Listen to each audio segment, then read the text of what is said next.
Did you ever really wonder why you're not good at squats? So you go down and you wink all the way down with your back, or you're riding forward, you can't balance, your knees hurt, your ankles hurt. It's because of mobility.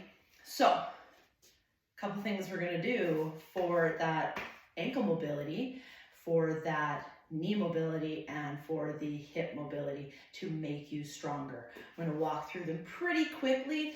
So you're gonna have to slow it down and do it on your own if you want to. You can have a pillow under this knee. You are opening up your hips or forward. You are bringing your foot back close enough that you can still maintain balance. Hold on to something for balance. This is not a balance exercise.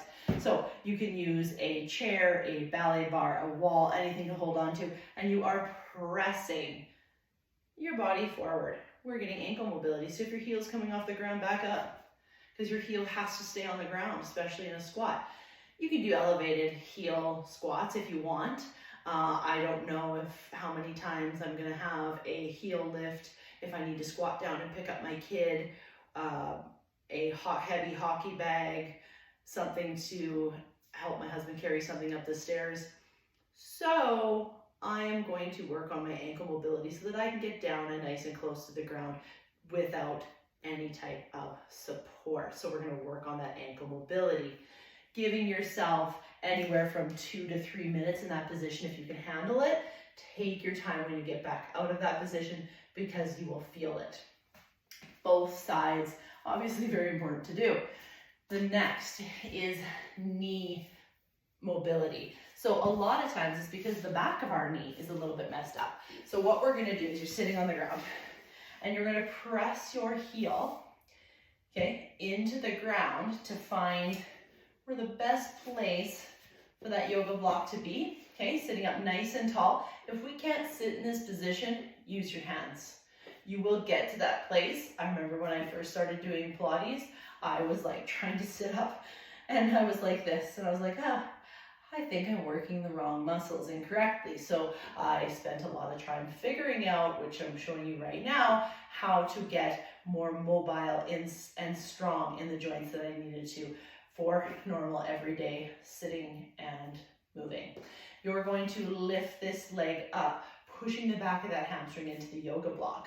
You can have your feet anyway, doesn't really matter too much, but we want to just be pressing and contracting that quad. Come back down. Now isometrically dig the heel into the floor to contract the popliteal muscle.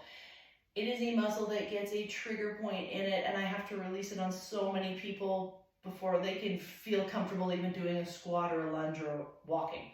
But what we don't realize is that we get a trigger point in it because it's not strong. So we want to make it strong. So we're going to lift up again, contract the quad for 10 seconds, and then come back down, dig the heel into the floor, almost like you're pulling it in, but you're not moving it. It's an isometric contraction. 1, 2, 3, 4, 5, and relax. You're doing that 3 to 4 times at that 10 seconds per movement, both sides, of course. Last but not least, again, if you cannot sit like this, you're using your arms. I went to a handstand thing many moons ago when my little was a baby, and my bestie taught me something that I didn't know.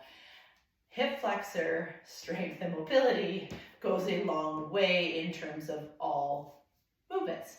I could not even lift my leg off the floor. I was like, oh shoot, I thought I was strong. Here I am at home doing thousands of pop squats, probably not doing them properly or well. And at this point, I'd already been a trainer for 20 years. So let's go. We're going to lift up and up, but let's just start with simple lift, lift, lift. Don't fall back, right? Hold yourself up if you need to. Only lift as high as you can. My legs are tired today. They don't want to lift. So I'm working through that quad and hip flexor, holding myself up if I need to stay nice and strong. 6 to 8 repetitions per side, adding progression. This was the one that killed me. Adding that movement without sinking back like this. Staying up on those sit bones or holding yourself up. was a killer for me. If you're feeling any Charlie horses in your quads, you may want to grab a foam roller and just do some compression therapy on those quads before you start the flexion of that hip flexor. Challenge yourself, increase the height, right? See how I'm kind of cheating there, right? You want to make sure you're doing it without cheating, but I'm just showing you the different progressions because I'm sure there's people out there that are way better at this than me already, and if they just want to challenge themselves to see if they can do it, and then you know that you're good to go, that's probably why you can do many squats without the butt wink and or your hips flailing in.